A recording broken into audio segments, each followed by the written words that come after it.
you guys wanted a deep dive on this University of Farmington thing, and wow, um, getting into these VisaVerge articles is like talk about a rabbit hole of immigration law and straight up education scams. Yeah, we've got a situation here where ICE, that's U.S. Immigration and Customs Enforcement, they went and set up this whole fake university. Wait, hold up, a whole university? Like they had a website and a building and everything? Yep, the whole 9 yards. They created this whole thing to try and catch people who were basically trying to game the student visa system, especially anyone trying to stick around in the U.S. by enrolling in these like shady academic programs. So the regulations, they're supposed to make sure that only, legitimate students can enroll in schools here, pay tuition, and actually follow the rules. But did ICE, I don't know, go a little too far here? That's the million-dollar question, isn't it? Did they cross a line? But I got to know more about this fake university. Did they really go all out? Oh, absolutely. We're talking a real website. They even made claims about being accredited, even gave the impression that students could legally work. Wow. All designed to make it seem legit, like a real university where you could, maintain your visa status. Which brings us to Santosh Reddy Sama. His story is in these VisaVerge articles, and it's wild. Oh, yeah. Santosh's story, it really highlights how this whole operation ended up catching people who were just trying to do things the right way.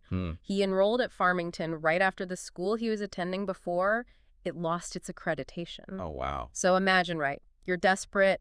You need to find some way to stay here legally. And then, bam, this seemingly legit alternative pops up. It's almost like they were, like, waiting for students like him. That's been a big point of debate for sure. Was it entrapment or were they just casting a wide net? Whatever the case may be, Santosh's experience, it humanizes this whole complex mess. And keep in mind, he's just one of hundreds of students. What, hundreds? A lot of them from India who thought they were enrolling in a real university. Okay, wait, so we're talking about hundreds of students over how many years? This wasn't just some small-time thing. No way. This was a long game, very calculated. VisaVerge did a whole breakdown, a timeline starting all the way back in 2015 when they created this fake University of Farmington, and it went all the way to 2019. That's when ICE moved in. And, well. So they kept this up for 4 years. What were they even hoping to achieve with something this big? Well, if you go by what IC said, their main goal was to expose this loophole in the student visa system. Basically, people using fake schools or programs that barely exist to stay in the U.S. legally. So they created a fake school to catch people using a fake school. Pretty much, yeah. It was definitely a way to weed out the people abusing the system, but, and this is a big but, it came at a pretty steep cost. Ethically, there are a lot of questions here. I mean, it's a real head-scratcher. On the one hand, you got folks maybe trying to bend the rules, but then on the other hand, it seems like they were set up. So how did the students even get caught up in this whole thing? Did they just stumble onto the university website or something? Oh, no, it was way more involved. Remember, we're talking years of ICE building this whole facade. They even created these fake student accounts online, made it seem like there were real discussions going on, even had people pretending to be staff. Whoa. Yeah, they really wanted to create this air of legitimacy, So it wasn't just some website. It was like this whole online presence, right? Like what you see with real universities on like social media and student forums and all that. Exactly. They knew how students, especially those coming from other countries, how they research schools. So they used that, made the University of Farmington seem like a real option, even a good one for someone wanting to study in the U.S. Gotcha. Okay, so let's get into what happened after, they pulled the plug on this thing. Hundreds of students caught up in it. What happened to them? Well, for a lot of them, it meant getting arrested, detained, right then and there. For others, it meant deportation proceedings, their hopes of studying here, maybe even building a life in the U.S., totally dashed. Families got separated, and the emotional toll was, well, I can't imagine. Yeah, the feeling of betrayal, like not just by some university, but by the government, that's got to be rough. And that's really at the core of this whole controversy, right? ICE, they said they were just doing their job, enforcing the law, going after visa fraud. They were saying that these students knew what they were getting into when they enrolled, that their only goal was to keep their visa, so they were in on it. But some people saw it differently, right? Big time. A lot of critics, even immigration lawyers and civil rights groups, they called it entrapment, plain and simple. They were saying that ICE went too far, luring these people in, a lot of them probably desperate to stay here legally, and then bam, they're criminals. So it became this huge debate, legal and moral. Did ICE overstep? Were they right to do what they did? I bet the public was pretty torn on this one. Totally. This whole case blew up, news was covering it left and right, and yeah, people were divided. Some folks, they were giving ICE high fives, saying they were doing what needed to be done to protect the whole student visa system. They were arguing that if you break the law, no matter why, there have to be consequences. And what about those that disagreed? They were saying this was a blatant abuse of power. They said ICE was preying on vulnerable people, using their desire for a better life against them. Even some big names like Senator Elizabeth Warren, she called the whole thing cruel and appalling, said it made America look bad, like we weren't welcoming to international students anymore. So like we were saying before, no easy answers here, that's for sure. But this wasn't the first time this kind of thing happened, right?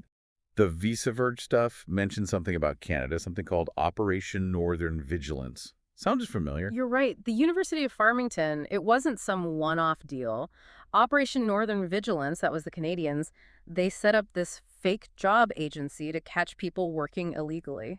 And it worked. They arrested and deported a bunch of people, but it started this whole debate about entrapment, just like the Farmington case. So using deception, cooking up these elaborate schemes to catch people breaking the law, it's not new. And it seems like every time it happens, people start asking the same questions about whether it's right or not. Exactly. And their same questions are at the heart of this whole University of Farmington thing. Legitimate police work or entrapment? Did they take advantage of people, or were they right to try and protect the immigration system? Still debating that one today. So we've got these things happening on both sides of the border. Yeah. Makes you think, are there other cases like this just, hidden? Could be, yeah. The University of Farmington Operation Northern Vigilance, they really show how some law enforcement agencies are going after immigration issues these days. And get this, there was even a case right here in the U.S., Tri-Valley University, real university, but they were caught doing visa fraud. Wow, really Shut it down eventually, but still shows these problems are, well, they're everywhere. true, true. The Farmington thing, it wasn't just about some fake school. It was about a real weakness in the system. Exactly.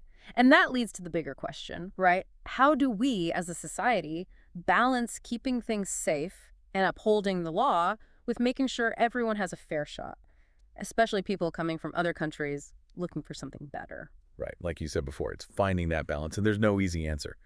But how does Farmington stack up to that Operation Varsity Blues thing? That was about college admissions, right? Yeah, that was a whole other can of worms. Varsity Blues exposed a different type of scam, but this time it was wealthy parents bribing their kids' way into fancy universities. No immigration stuff directly, but still, it raised those same questions about fairness in education. Right. Showed how money and privilege can really mess up a system that's supposed to be based on, who's the best, not who has the deepest pockets. So both cases, they used deception, but for totally different reasons. And the victims were different, too. Exactly. Farmington was all about immigration enforcement, while Varsity Blues, that was about corruption in a system that often favors the wealthy.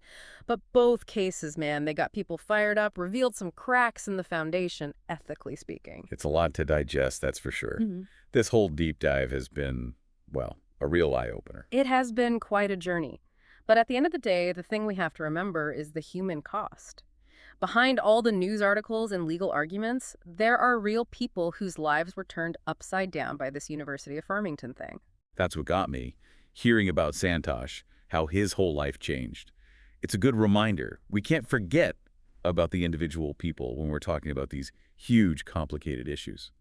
Couldn't agree more. The University of Farmington, it's a cautionary tale, that's for sure. It reminds us just how messy things can get when you're dealing with immigration, education, law enforcement, all in our globalized world. It makes us ask the tough questions, ethics, fairness, and the price people pay for policies that are supposed to keep things in order. It does. It really does. Yep. So where do we go from here? Where's the line between enforcing the law and protecting people's rights?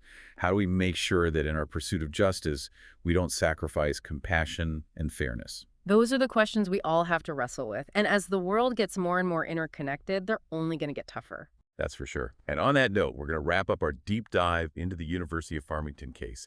We definitely encourage you to check out the sources we use for this episode. You can find them all over on VisaVerge and really dig into these issues. As always, thanks for joining us. And until next time, keep asking those hard questions.